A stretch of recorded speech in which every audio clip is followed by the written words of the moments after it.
Welcome, everybody. We have the amazing Chris Tronsden here with us today. Thank you for coming, Chris.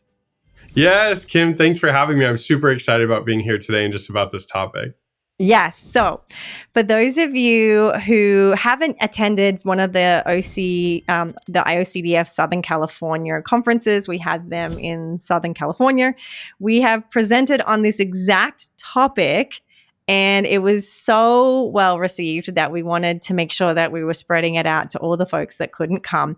You and I spoke about the 5 most common OCD treatment roadblocks, and then we gave 6 strategic solutions. But today we're actually broadening it because it applies to so many people. We're talking about the 5 most common anxiety treatment roadblocks with still 6 solutions and 6 strategies they can use.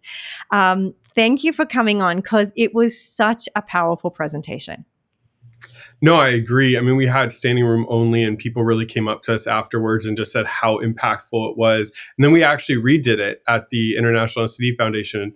And it was one of the best attended talks at the event. And then we got a lot of good feedback and people kept messaging me like, I want to hear it. I couldn't go to the conference, and I'd play clips for my group. And they're like, when is it going to be a podcast? So I was like, I'll ask him. Yeah. And I'm glad you said yes, because I do believe for anybody going through any mental health condition, this list is found. And I think the solutions will really be something that can be a game changer in their recovery. Absolutely. Absolutely. I love it mostly because, and we're going to get straight into these 5 roadblocks, but they're really about mindset and going into recovery. I think it's something we're not talking about a lot. We're talking about a lot of treatment, a lot of skills and tools, but the strategies and the understanding those roadblocks can be so important. Yeah, I did a talk for a support group. They had asked me to come and speak, and I just got this idea to talk about mindset.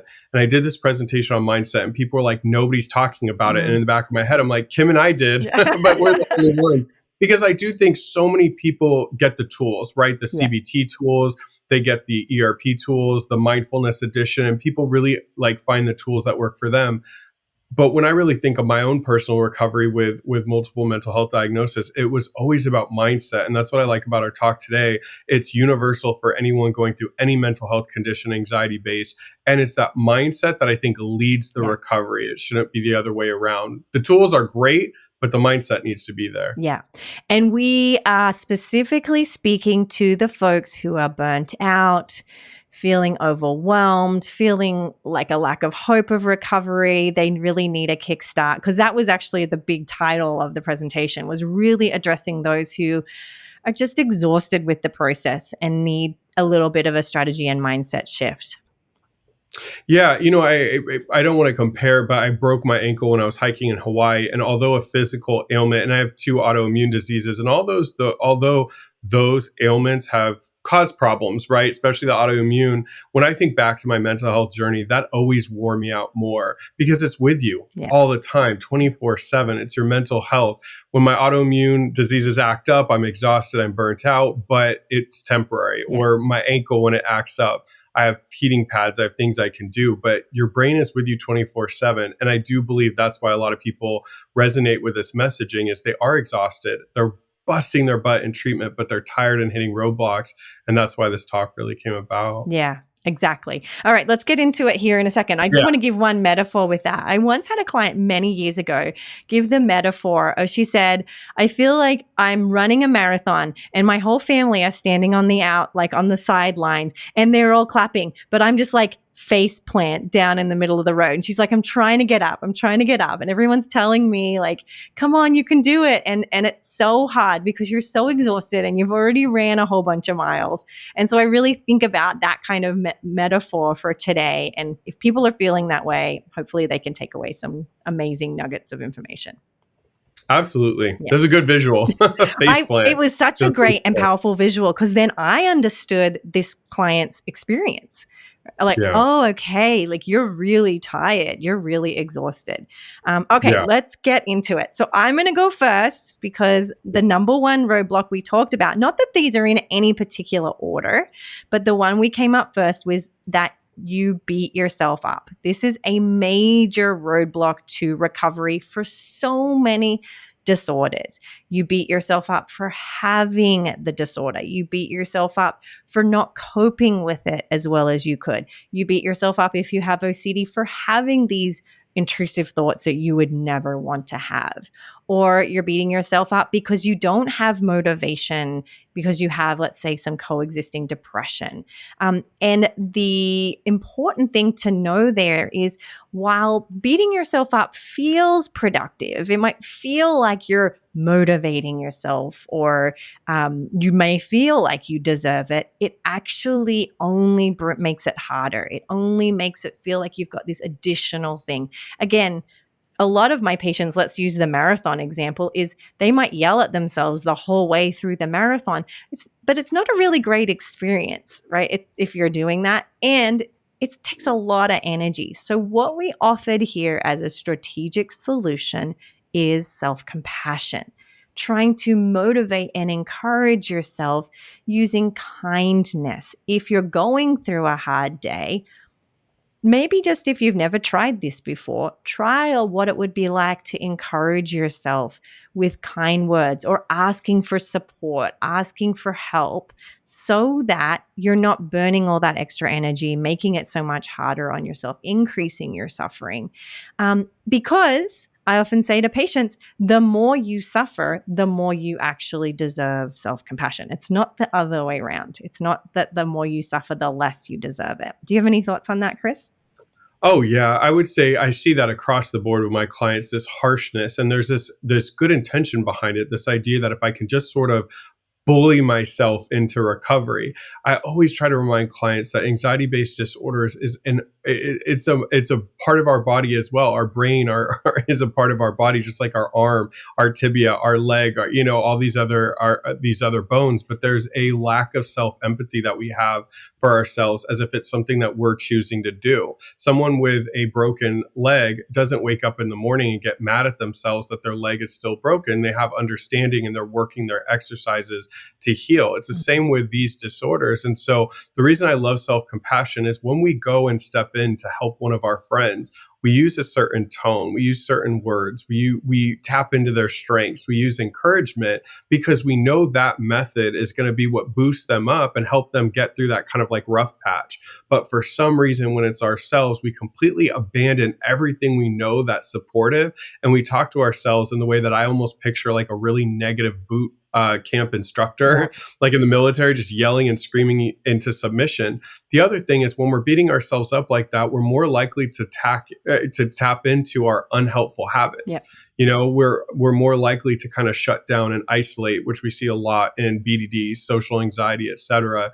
But that self-compassion isn't like a fake pop culture support. It's really tapping into meeting yourself where you're at, giving yourself some understanding, and tapping into the strategies that have worked in the past when you're in a low moment. So I know sometimes people are like, I don't know how to do that, but you're doing it to everybody else in your life. Now it's time to give yourself that same self-compassion that you've been giving to everybody important to you. Yeah. And we actually have a few episodes on your anxiety toolkit on like exactly how to embrace self-compassion, like how that might actually look. So if people are really needing more information there, I can add in the show notes some links to some resources there as well. Okay.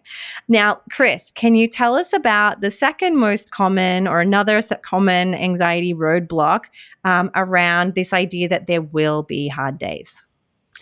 There's always these great images if you Google about like what people think recovery will look like versus what recovery looks like. And I love those images because there is this idea, we see a lot of perfectionism in anxiety disorders, in OCD, we see perfectionism. So this idea of like, I should be here and I should easily scoot to the end. And it's not going to be like that. It's bumpy, it's ups and downs. We know so much kind of factors into our impact of how our mental health disorder shows up. We can't always control our triggers. Sometimes if we haven't slept well, or there's a lot of change in our life, we could have more anxiety. And so it's going to ebb and flow. And so when we have this like fixed mindset of like, it has to be perfect, there has to be absolutely no bumps on the road, no turbulence, we're going to set ourselves up for failure, because the day we have a hard day, we want to completely shut down. So I really believe in this case, the solution is thinking bigger. If you're thinking day to day, sometimes if you're too kind of in it, you're dealing with depression, you're really feeling bad, you skip school because you have a presentation and social anxiety is acting up. If you think bigger picture, why am I here? Why am I doing this? Why have I sought out treatment? Listen to this podcast. What am I trying to accomplish? I know for me in my own recovery, knowing my why was so important. There were certain things in my life that I found important to achieve, and I kept that as sort of like the figurative carrot in front of the mule to get me to go. And so that way, if I had a rough day, I thought bigger picture. What do I need to do today to make sure that I meet my goals? And so I believe everybody needs to know their why. Now, it doesn't have to be grandiose. Some people want to build a school and, teach kids in underprivileged countries. Amazing why. But other people are sometimes like, I just want to be able to make my own choices today and not feel like I base them out of anxiety. There's no right or wrong why, but if you can kind of know what beacon you're going to, it really helps you get through those hard days. Yeah. What about for you? Like what makes you think about, like when we talk about this, what comes up for you? Well, I think that for me personally, the why is a really important mindset shift, because often I can get to this sort of, like you said, perfectionistic why, like the goal is to have no anxiety, or the goal is to have no bad days, or the goal is to be, that we see on social media, like these very relaxed people who just seem to go with the flow, and that's your goal. But we have to I have to often with myself do a little reality check and go, okay, are you doing recovery to get to there? Because that goal might be setting you up for constant disappointment and failure. Like that mightn't be your genetic makeup. I'm never going to be like the go with the flow Kimberly. That's just not who I am. But if I can instead shift it to like the why of like, what do I value? What are the things I want to be able to do despite having anxiety in my life, or just, despite having a hard day, like you said, how do I want that to look? And once I can get to that imagery, then I have a really clear picture. And so when I do have a bad day, it doesn't feel so defeating and like, what's the point? I give up, because the goal was realistic. For me, a big part of my why in recovery, once I started getting, into a place where I was managing the disorders I was dealing with, OCD, body dysmorphic disorder, I had a lot of generalized anxiety and major depressive disorder. I was like, I need to give back. There's not people my age talking about this. There's not enough treatment providers. And so there was somewhere like in the middle of my treatment that I was like, I don't know how I'm going to advocate. I don't know what that's going to look like, but I have to give back. And so on those hard days when I would normally want to kind of just like, well, I don't care that it's noon, I'm shutting it down, I'm going into my bed, I'm just going to sleep the rest of the day, reminding myself like there's people out there suffering that can't find providers, that can't find treatment, may not even know they have these disorders. I have to be one of the voices in the community that really kind of advocates and gets people education and resources. And so I didn't let myself get in the bed. I kind of looked at the day as quarters. Okay, the morning and the afternoon's a little rough, but I still have evening and night. Let me turn it around. I have to kind of go because I have this big goal, this kind of ambitious dream, and I really want to do it. And so that bigger why kept me kind of just on the track to push through hard days. Yeah, amazing. I love that so much. All right. The third roadblock that we see is that people run out of stamina. And I actually think this is one of the really ties into what we were just talking about. Imagine we're running a marathon. If you're sprinting for the first 20 miles, you probably won't finish the race. Or even if you sprint the first 2 miles, you probably won't finish the marathon. You're often, one of the things is we have to, and this is actually, I'll go straight to the strategy and the thing we want you to practice is we have to learn to pace ourselves throughout recovery. As I said, if you sprint the first few miles, you will fall flat on your face. You're already dealing with so much. As you said, having a mental health struggle is the most exhausting thing that I've ever been through.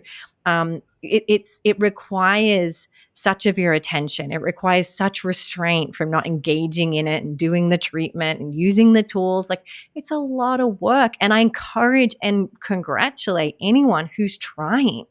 Right? The fact that you're trying and you're experimenting with what works and what doesn't, and you're, following your homework of your clinician or of the workbook that you've used, that's huge. But pacing yourself is so important. So what might that look like? Often I'll have people, students of mine from CBT school will say, I go all out. I do like a whole day of exposures and I practice response prevention, and I just go so hard that the next day I am wiped. I can't get out of bed. Like I don't want to do it anymore. It was way too much. I flooded myself with anxiety. So that's sort of one way I think that it shows up. And I'll often say, okay, let's not beat yourself up for that. We'll just use that as data that pace didn't work. We want to find a rhythm and a pace that allows you to recover, sort of like this teeter-totter. We call it in Australia a seesaw. Like, you want to do the work, but not to the degree where you face plant down on the concrete. We want to find that balance. I know for me, when I was recovering from postural orthostatic tachycardic syndrome, which is a chronic illness that I had, it was so hard because the steps to recovery was exercise, but it was like literally walking to the corner and back first, and then walking half a block, and then walking 3/4 of a block, and then having my husband pick me up, then walking 1 block. And that's all I was able to do without completely face planning the next day, literally and figuratively. My mind kept saying to me, you should be able to go faster. Everybody else is going faster. Everyone else can walk a mile or a block. So you should be able to. And so I would push myself too hard, and then I'd have to start all over again because I was comparing myself to someone who was not in my position. So try to find a pace that works for you, and do not compare your pace with me or Chris or someone in your support group or someone you see on social media. You have to find and test a pace that works for you. Do you have any thoughts, Chris? Yeah, I would say in this one, and you alluded to it, that comparison that is going to get you in this roadblock, because you're going to be looking to your left and your right. Why is that person my age working and I'm not? And it's not always comparing yourself. Sometimes, like you said, it is people in your support group. It's people that you see advocating for the disorder you may have. But sometimes people even look at celebrities, or they'll look at like friends from college, and why can't I do that? And it doesn't. The comparison never motivates you. It never boosts you. It just makes you feel less than. Yeah. And that's why one of my favorite quotes is chase the dream, not the competition. It's really finding a timeline that works best for you. And I get why people have this roadblock, right? Like, as somebody who's lived through multiple mental health disorder diagnoses, it's like, we just want, once we find the treatment, we want to like escalate to the finish line, and we'll push ourselves in treatment sometimes too much. And then we have one of those days where we can't even get out of bed because we're just beat up, we're exhausted, and it's counterproductive. I wanted to add one thing too, is the recovery part may not even be what you're doing with your clinician in session that you are not pacing yourself with. My biggest pacing problem was after recovery. Not that the disorders magically went away. They were, they were in remission. I was working on doing great, but it was like, I, went to martial arts, tennis, learned Spanish, started volunteering at animal shelter, went back to school, got a job, started dating. It was like so much because I felt like I was behind. I needed to push myself. And the problem that started to happen is I was focusing less on like the enjoyable kind of process of dating or getting a job or going back to school. And I was so fixated on the finish line. I need to be there. I need to be there. What's next? What's next? And I got burnt out from that, and I was not enjoying anything I was doing. So I would say even after you're managing your disorder, be careful about not pacing yourself, even in that recovery process of kind of getting back into the lifestyle that you want. Yeah, absolutely. I would add too, I think anyone, just as a side point, anyone who is managing a mental health issue or an anxiety disorder, we do also have to fill our cup with the things that fill our heart. I know that sounds very cliche and silly, but in order to pace ourselves and to have the motivation and to use the skills, we do have to find a balance of not just doing all the hard things, but making sure you schedule time to rest and eat and drink and see friends if that fills your cup, or read if that fills your cup. So I think it's also finding a rhythm and a balance of the things that fill your cup, and identifying that yes, recovery is hard. It will deplete your stores of energy, but so finding things that fill that cup for you is important. Well, you just made a good point too. In my recovery, all those things you mentioned, I thought of those as like weakness. Like, Mm, oh, I just wasted an hour reading. Oh, I only, sometimes even with friends. That one, not as much because I saw value in friendship, but like if I just watched a movie or relaxed or even just kind of hung out with friends, it felt like a waste. I'm like, how dare I? I'm behind everybody else. I should be working. I should be this. I should move up. So a lot of should statements, a lot of perfectionist expectations of myself. And so the goal for me or the treatment for me wasn't to then go to the other extreme and just give up everything. It was really to ask myself, like you said, how can I fill my cup in ways that are important and see value in getting a breakfast burrito with a friend and talking for 3 hours and not thinking like, oh, I should have been this because I got to get my degree. So I'm glad that you brought that up. I always think of like we're overflowing our cup with mental health conditions. We have to be able to have those offsets that sort of drain the cup so we have like a healthy balance. I So great agree. point. I agree. So important. Would you tell us about owning your recovery? Because you have a really great story with this. Yeah, people ask me all the time how I got better. You know, a lot of people with body dysmorphic disorder struggle to get better. Obviously, we know with obsessive compulsive disorder, major depressive disorder, etc. So a lot of people will ask sometimes, and I always say to them, if I had to come up with one thing, it was because I made my mental health recovery number one. I felt that it was sort of like the platform that I was building my whole life on. It was I'm so bad with the, what is it? The house, Like the I'm not a foundation? builder. Thank you.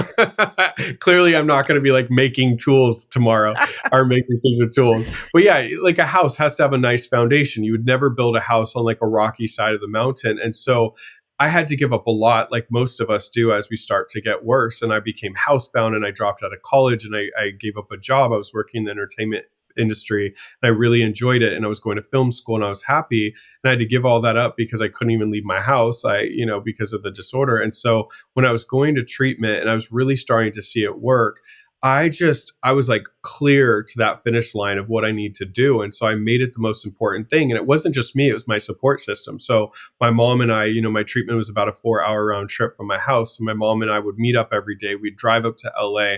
I'd go to my OCD therapist, and I'd go to my psychiatrist and then my BDD therapist and support group, and then come home. And there's times I was exhausted. I wanted to give up. I was over it, but I never, ever, ever put it to like number 2 or 3. I almost had this like top 3 list in my head. And number 1 was always my recovery. And my mom too. I mean, when she talks, she'll always say, she's like, it was the most important thing. Like if my job was going to fire me because I couldn't come in because I had to take my kid on Wednesdays to treatment, I was going to get fired and find a new job. Like we just had to make this important. And as I was getting better, there were certain opportunities that came back to me from my jobs or from school. And my therapist and I and my mom kind of just decided, like, let's hold off on this. Like, let's really, really put effort into treatment. You're doing so well. And so one of the things that I see all the time, my mom and I run a very successful family and loved ones group. And a lot of times the parents aren't really making it the priority for their kids, or the kids or the people with the disorders aren't really making it a priority.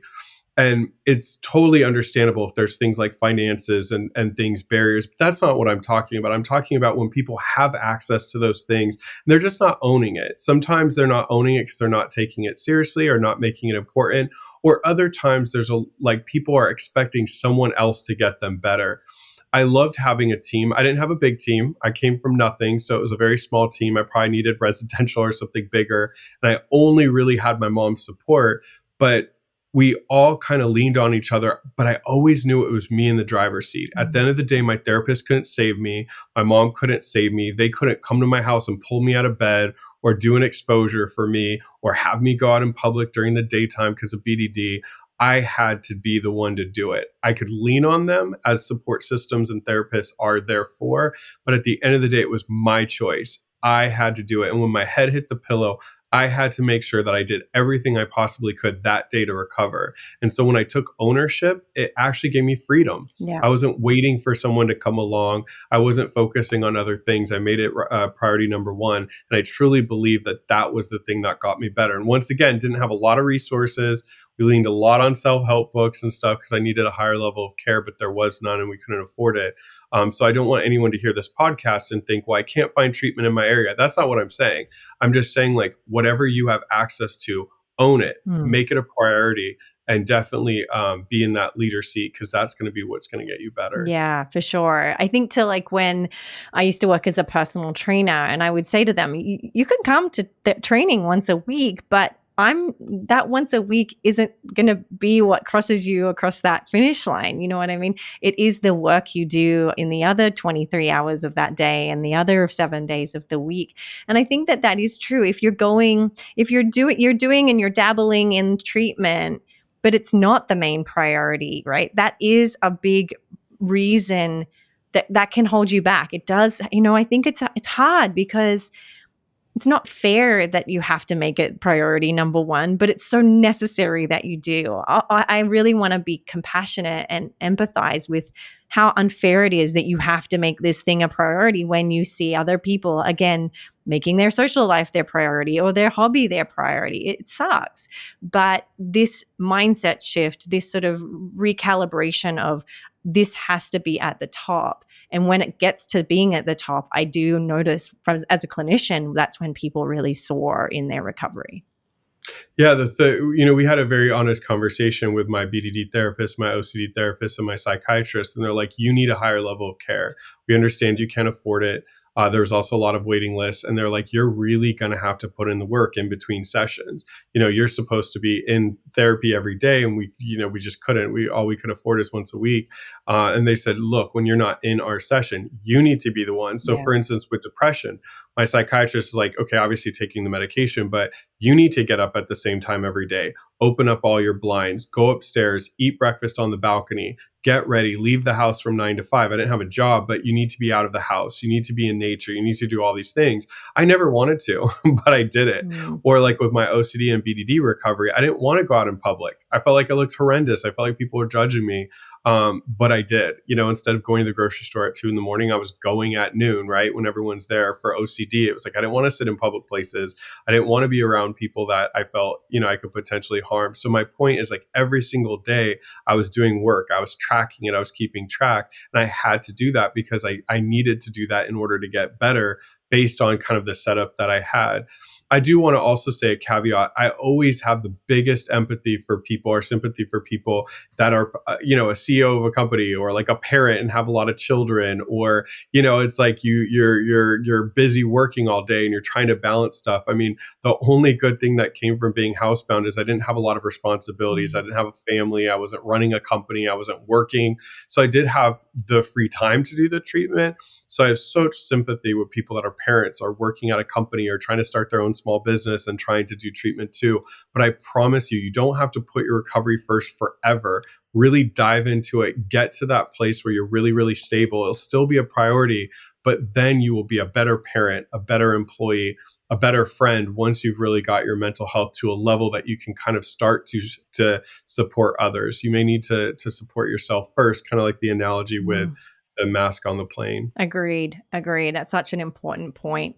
All right, we're moving on to roadblock number 5. This is yours again, Chris. Tell us about the importance of specific mindsets, particularly a fixed mindset being the biggest roadblock. One of the things that makes me the most sad about people having a mental health condition, because of how insidious they are, is it starts to have people lose their sense of identity. It has them start to almost kind of re-identify who they are, and it becomes a very fixed mindset. So if you have social anxiety or social phobia, right, it's like, oh, I'm somebody that's not good around people. I say embarrassing things. I never know what kind of conversation to lead with.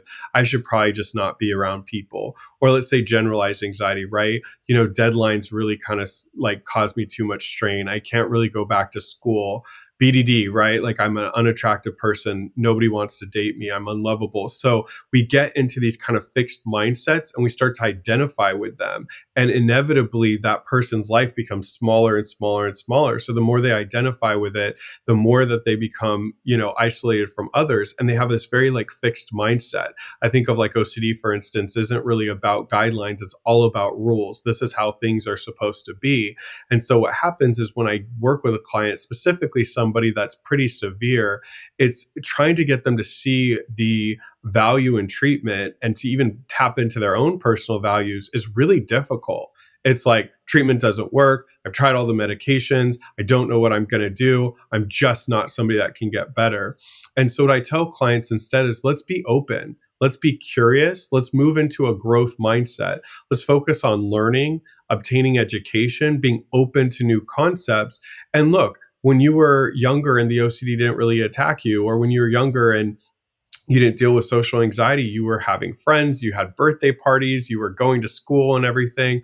Maybe that's the real you. And it's not that you lost it. You just have this disorder that's kind of like blocked you from it. And so when clients become open and curious and willing to learn, willing to try new things and to get out of their comfort zone, that's where the growth really happens. So if you're listening to this podcast or watching it right now and you're kind of like determined, like this isn't working, nothing can help me, that fixed mindset is never something that's going to get you from where you are to where you want to be. You have to have that growth, that learning, that trying new things, expanding. I always tell clients, like, if you try something with your therapist and it doesn't work, awesome. That's one other thing that doesn't work, move on to something else. Mm-hmm. So that openness. And what I always love after treatment is people are like, I am social. I do love to be around people. I am somebody who likes animals. I just was avoiding animals because of harm thoughts, right? Like people start to get back into who they really are as soon as they start to be more open to recovery. Yeah, for sure. The biggest fixed mindset like thought that I hear is I can't handle it.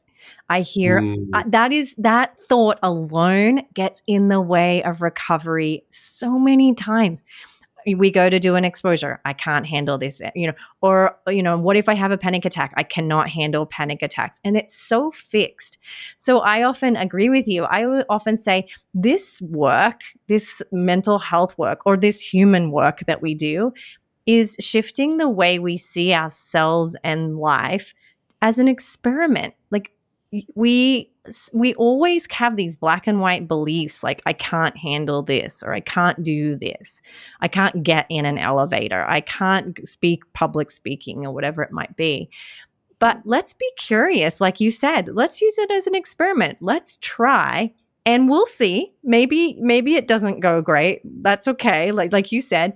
But then we know we have data, and then we have information on what got in the way, and we have some information. And I think that even just being able to identify when you're in a fixed mindset can be all you need, just to be like, oh, okay, I'm having a very black and white fixed mindset about.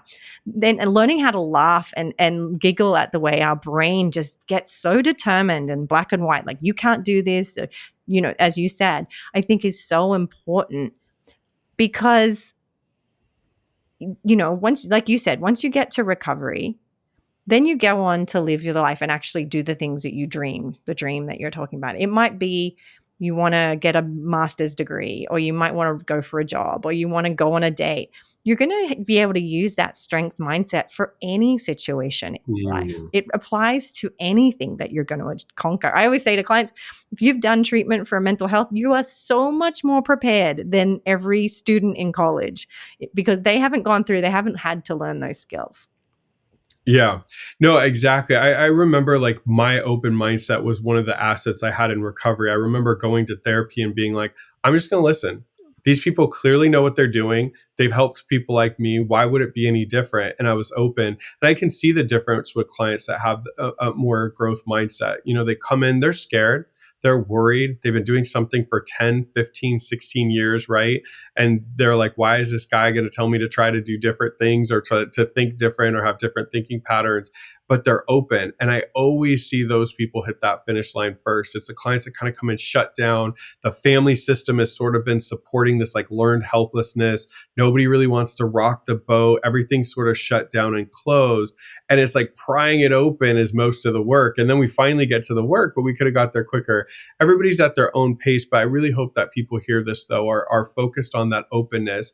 And, you were talking about like people thinking they can't handle it. The other thing I hear sometimes, people just don't think they deserve it. I just don't even deserve to get better. You do. I that's what I love about my job the most, is like everybody that comes into my office, I'm like, you deserve a better life than you're living. Yeah. Whatever it is you want to do. You want to be a vet. How many animals are you going to save just by getting into being a vet? You got to do it, So I always, my heart breaks a little bit when people have been dealing with mental health for long enough that they start to believe they don't even deserve Yeah. to get better. I love that. So we had 5 roadblocks and we've covered it, but we promised 6 strategies. And I want to be the one to deliver the last one, which everyone who listens already knows what I'm going to say, but I'm going to say it for the sake that it's so important for your recovery, which is it's a beautiful day to do hard things, right? It is so important that you shift, as we talked about in the roadblock number 1, you shift your mindset away from I can't do hard things to like it's okay to do hard things. It doesn't mean you've failed. Life can be hard. I say to all my patients, life is 50-50 for everybody. It's 50% easy and 50% hard. I think some people have it harder than others. But the ones who seem to do really well and have that grit and that, survivor's mindset are the ones who aren't destroyed by the day when it is hard. They're willing to do the hard thing. They're okay to march into uncertainty. They're willing to do the hard thing for the payoff. So they're willing to take a short-term discomfort for the long-term relief or the long-term payout. And I think that mindset can change the game for people, particularly if you think of it like a marathon. Like, I just have to be able to finish this marathon. I'm going to do the hard thing, and think of it that way of how can I, there'll be hills, there'll be valleys, there will be times where you want to give up. But can I just do one hard thing and then the next hard thing and then the next hard thing? Do you have any thoughts on that? Well, the reason I'm glad that this is like the message that you put out there. I'd say obviously like when I think of Kim Quinlan as a colleague, as a friend, I think of other things and all the fun we've had together. But as a colleague, I always think of both. Obviously self-compassion, but this idea of it's a beautiful day to do hard things. And I like it because we've always talked about doing hard things as this negative thing before you kind of came along. And by adding this idea of like, it's a beautiful day, when I look at all the hard things I did in my own recovery, or I see clients do hard things, there's this feeling of accomplishment. Mm-hmm. There's this feeling of growth. There's this feeling of greatness that we get. And just like you're saying, beyond the mental health conditions that I dealt with, when I start getting into real life after the mental health conditions now are more in recovery, every time I choose to do hard things, there's always such a good payoff. Yeah. I was convinced I would never be able to get through school and get a degree and become licensed therapist because I struggled with school with my perfectionism. So it was difficult for me to kind of get back in there and to like humble myself and say, hey, you may flop and fail. But now I'm a licensed therapist because of that willingness to do hard things. And I could give a plethora of examples, but I want people to hear that doing hard things is your way of saying, I believe in myself. I trust myself that I can accomplish things, and I'm going to tap into my support system if I need to, but I am determined to push myself to a level that I may not think I can. I love when clients do that and they always come in. They're like, I'm so proud of myself. I can't wait to tell you what I did this weekend. I love that. Yeah. So, always remember hard things come with beautiful, beautiful, beautiful outcomes and accomplishments. Yeah. And I think the empowerment piece, when clients do scary, hard things, or they feel their hard feelings, or they do an exposure, they'll often come in and be like, I felt like I could like do anything. Like I had no idea the empowerment that comes from doing hard things. I think we've sort of been trained to think that if we just avoid it, well, then we'll feel confident and strong. But it's actually the opposite. Like the most empowered you'll ever feel is right after you've done a really, really hard thing, even if it doesn't go perfectly. Yeah. And so much learning comes out of it. That's what I always tell clients too, going back to one of our first roadblocks, beating yourself up prevents the learning. Let's say you try something and it doesn't go well. I was talking to a colleague of ours who I really, really, really like. And she was telling me how her first treatment center failed. And now she's doing really well for herself down in San Diego. And she's like, I just didn't know things and I just did things wrong and I learned from it. And now I'm doing well. It's like whenever we kind of look at something not going the way we'd like as an opportunity to learn and collect data, it just makes us that much better when we try it the other time. Yeah. So, a lot of times with these anxiety disorders, we're originally before treatment, hopefully trying to find ways to sort of avoid our way through life. Avoid our way through life, tough words, and try to figure out like, how can I always kind of be small and avoid and still get to where I want to be? when people hear this from your podcast, it's a beautiful day to hear do hard things. I hope that they recognize that you don't have to live an avoidant lifestyle, an isolated lifestyle anymore. Really challenging yourself and doing hard things is actually going to be so rewarding. It's incredible what outcomes come with it. Amazing. Well, Chris, thank you so much for doing this with me. Again, we've finally stamped it into the podcast, which makes me so happy. Tell us where people can hear about you, get in contact with you, and learn more about what you do. Yeah, so I am really active in the International OCD Foundation. I'm one of their board members. I also am one of their lead advocates, just meaning as somebody with the disorder, I speak on it. And then I lead some of their special interest groups. The Body Dysmorphic Disorder Special Interest Group is one of them, but I lead about 4 of them. One of their affiliates, OCD Southern California, I am vice president of OCD SoCal and board member, and we do a lot of events here locally that Kim is part of, but also some virtual events that you could be a part of. And then as a clinician, I'm a licensed clinician in Costa Mesa, California.